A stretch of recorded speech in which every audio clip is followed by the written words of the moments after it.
Mumpung lagi di Harbin winter season gini, ada dua tempat yang harus kita kunjungin, yaitu Snow Valley dan Snow Town. Tapi kali ini kita bahas dulu yang Snow Valley. Oke, gas!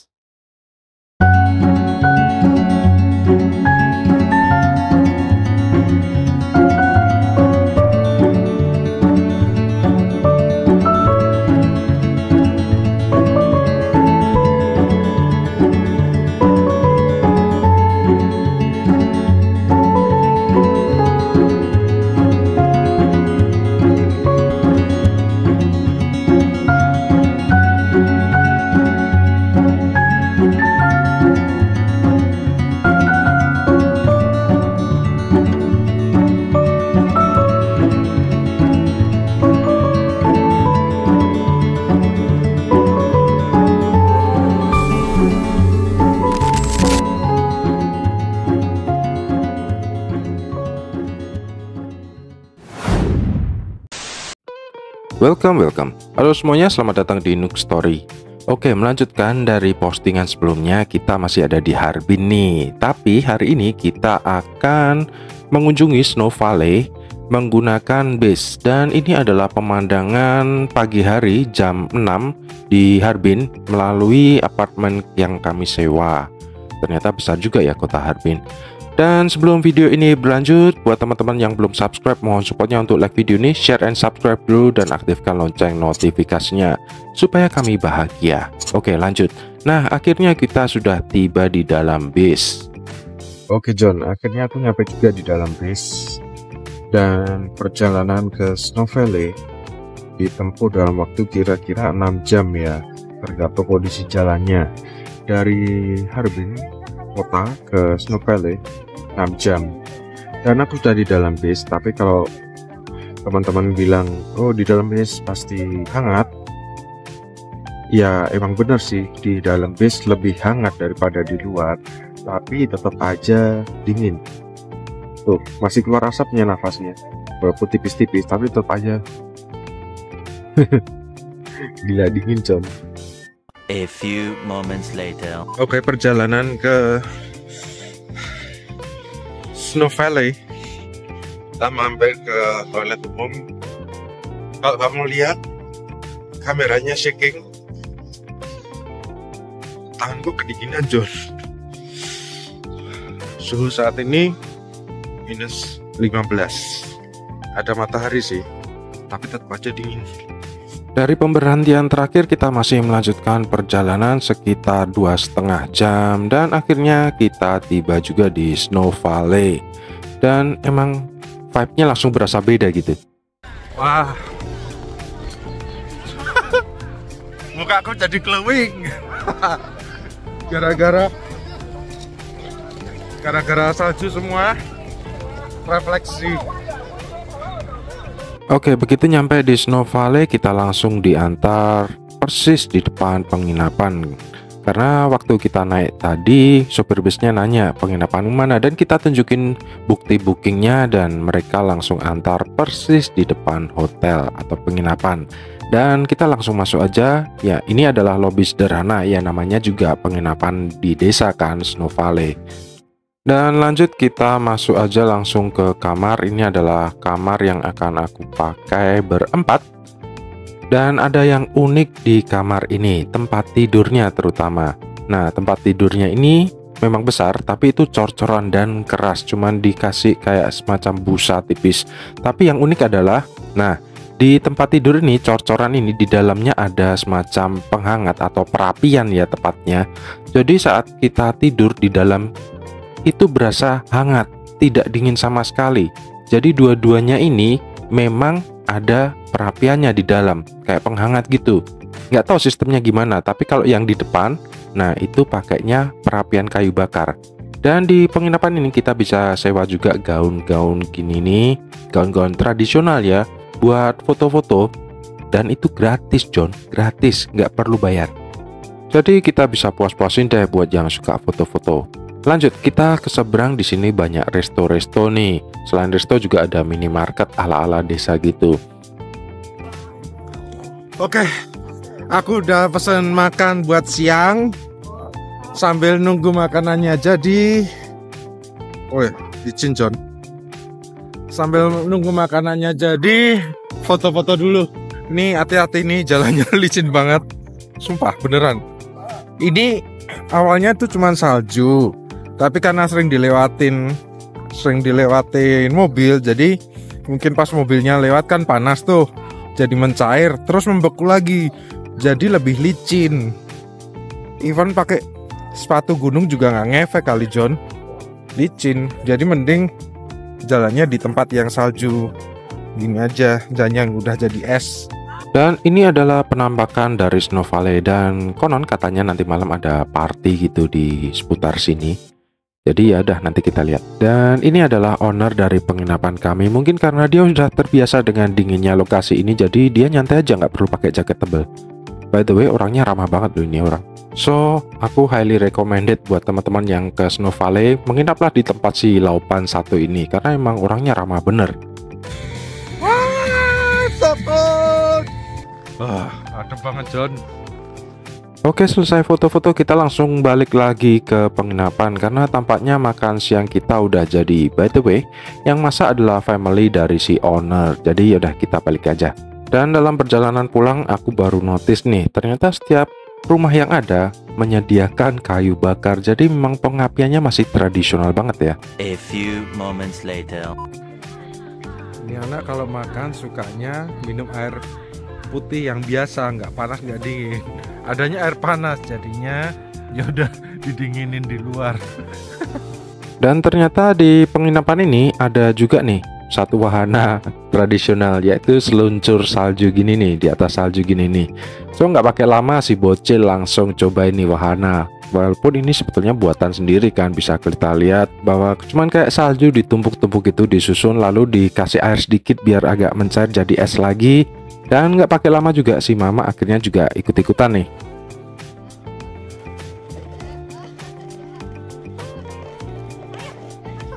They ask you how you are, you just have to say that you're fine when you're not really fine, but you just can't get into it because they would never understand.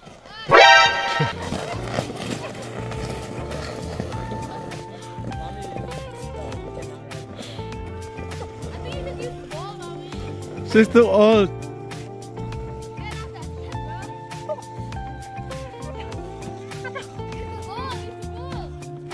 Oke, selain itu di sini juga ada semacam peternakan rusa kutub ya. Jadi buat teman-teman yang pengen kasih makan ya monggo-monggo aja. Yang penting jangan lupa bayar. Oke, kita jalan-jalan dulu. Tadi dikasih minuman tradisional yang ada di sini. Setelah minum 4 gelas, dia baru ngomong, ini mengandung alkohol 45%. Ya, aku tahu kalau arak pasti mengandung alkohol, tapi aku pikir awalnya paling cuma 20%. Siapa yang nyangka kalau ternyata 45%, itu tinggi banget. Tapi nggak kerasa setinggi itu. Atau mungkin karena cuaca di sini yang terlalu ekstrim, jadi araknya nggak setinggi itu rasanya ya. Yaudah, kita jajanan yang paling hits di sini, yaitu buah-buah yang dilumerin dengan karamel atau gula cair, dan kita bisa bayar sendiri langsung di sini. Dan herannya nggak ada yang jaga loh. Dan buat teman-teman yang ke Cina jangan lupa untuk mengaktifkan Alipay, karena pembayaran di sini rata-rata menggunakan Alipay gitu biar cashless dan simple. Jajanan ini paling cocok buat teman-teman yang suka manis, karena kalau aku sih nggak suka. A few moments later. Wah, aku dipaksain pakai jaket kayak gini. Katanya jaket kayak gini nih fashion banget gitu, dan lagi hangat. Ya aku nangkep aja maksud baiknya kan, biar aku nggak kedinginan gitu. Tapi nggak ada hoodnya ternyata John. Wah, tapi nggak apa-apa, lucu-lucu aja sih. Jarang-jarang juga pakai jaket kayak gini. Oke, karena aku nggak cukup pede dengan jaket yang berbunga-bunga gitu, macam Ajuma, makanya aku balik lagi ke hotel sebelum akhirnya aku datang ke festival ini. Jadi semacam apa ini ya, rave party kali ya. Lucu aja, tapi kenapa adat di sini pada muter-muter gitu ya? Jadi kayak muterin api unggun gitu nih John. Berasa di Tibet nggak sih? Karena di Tibet aku juga pernah ngeliat yang ginian nih. Cuman bedanya kalau di sini muter-muternya buat rave party, kalau di Tibet buat acara keagamaan. Dan karena aku nggak suka party, jadi yaudah aku tinggalin festival ini untuk jalan-jalan di seputar Snow Valley. 太冷了，我就不在这儿看着卖了，你们自己拿。15块钱5个，倒霉的只能拿1个，我就是学苦的摊儿王。太冷了。 Daripada party, aku lebih tertarik dengan jajanan-jajanan street food gini nih. Menarik aja.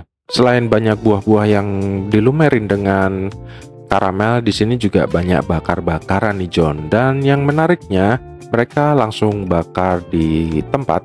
Tapi karena waktu aku datang penjualnya juga lagi sibuk dan kendala bahasa, ya udah kita skip dulu aja. Walaupun sebetulnya kita penasaran banget nih karena daging-dagingan gini di sate gitu menarik kan. Selain itu masih banyak macam street food yang ada di tempat ini. Jadi buat teman-teman yang hobi dengan jajan, menarik banget. 喝杯热乎乎的烤梨，整颗现炖，没有添加剂，又好喝。 Dan karena sudah larut malam, sebelum balik ke penginapan, aku mau pergi dulu ke minimarket karena buat persiapan. Besok aku mau ajak teman-teman ke Snow Town. Tomorrow. Pagi hari pun tiba dan kami dikasih kesempatan dari pemilik penginapan untuk bisa menyemburkan air panas yang seketika itu juga menjadi es. Wow, menarik kan? Karena suhu di sini ekstrim, dimana kala itu minus 21 derajat Celcius. Jadi nggak heran kalau air panas yang mendidih bisa langsung menjadi es. Oke, saat ini aku mau menuju ke sebuah tempat yang cukup keren dengan menggunakan kereta kuda yang ada tepat di belakangku ini. Dan buat teman-teman yang tanya, emang ke Snow Town-nya naik kereta ginian ya? Enggak, kita naiknya bus. Cuman ini masih pagi, jadi kita masih bisa putar-putar di seputar Snow Valley. Ya namanya juga tour guide, jadi mesti ngalah sama tamu gitu. But it's okay, I'm good. You good? Jadi kereta berikutnya adalah jatahnya kita nih John. Satu orang itu kenanya 100 yuan atau 220 ribu lah sekitar itu. Itu per orang. Oke, jadi bis yang akan menjemput kami ke Snow Town tiba pukul 10.30 dan saat ini pukul 8 pagi. Jadi kita masih punya waktu untuk putar-putar di seputaran Snow Valley ke pedalaman gitu. Rambutnya dia juga freezing, ada yang patah juga. Bunyi krek krek krek habis keramas kan pagi hari, habis keramas di gini keluar gitu kan. Oh.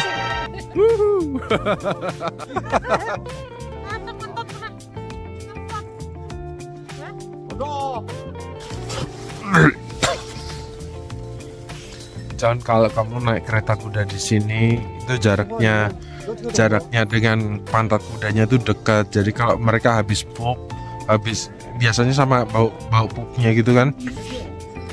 Ini terlalu dekat John, dan itu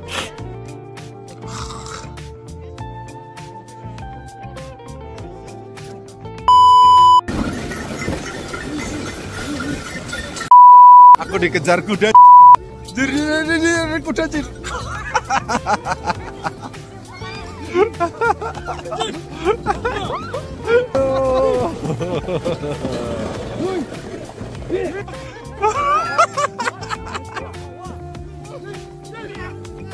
Oke, awalnya aku pikir kita akan langsung diantar ke tujuan, tapi ternyata enggak, masih jemput tamu yang lain.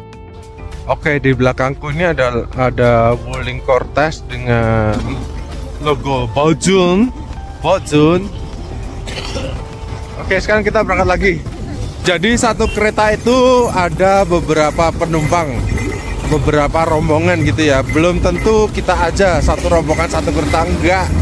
Yang namanya satu orang 100 yuan, yang artinya satu kereta kalau bisa muat 8 ya udah 8. Jadi artinya kalau rombongan kita cuma 4, ya udah 4-nya, yang lain bukan rombongan kita gitu John. Oke, by the way, bapak ini sekali narik bisa dapat 7 penumpang. Yang per penumpangnya adalah 100 yuan. Berarti dapatnya 700 yuan. 700 yuan kaliin aja 2.200 rupiah. Yang totalnya akhirnya 1.540.000. Sehari dia 3 kali mungkin 4 kali narik. Diam-diam tajir juga ya.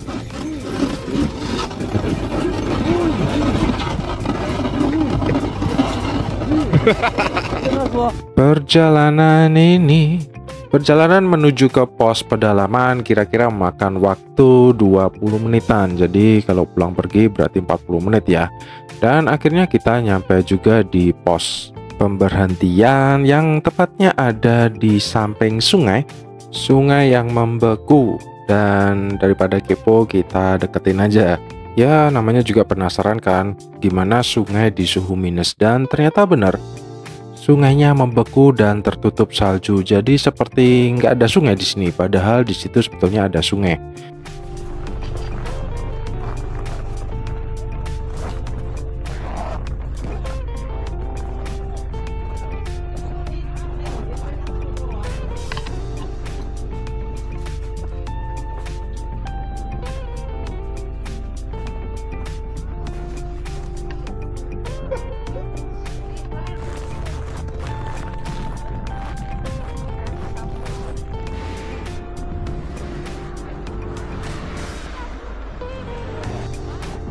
Jadi kita di pos pemberhentian ini kira-kira hanya 20 menit untuk menikmati pemandangan. Dan total perjalanannya pulang pergi 40 menit dengan harga per orang Rp220.000. Jadi menurut teman-teman kira-kira worth it nggak? Menurutku selama ini adalah experience pertama menaikin kereta, menurutku sih worth it aja ya.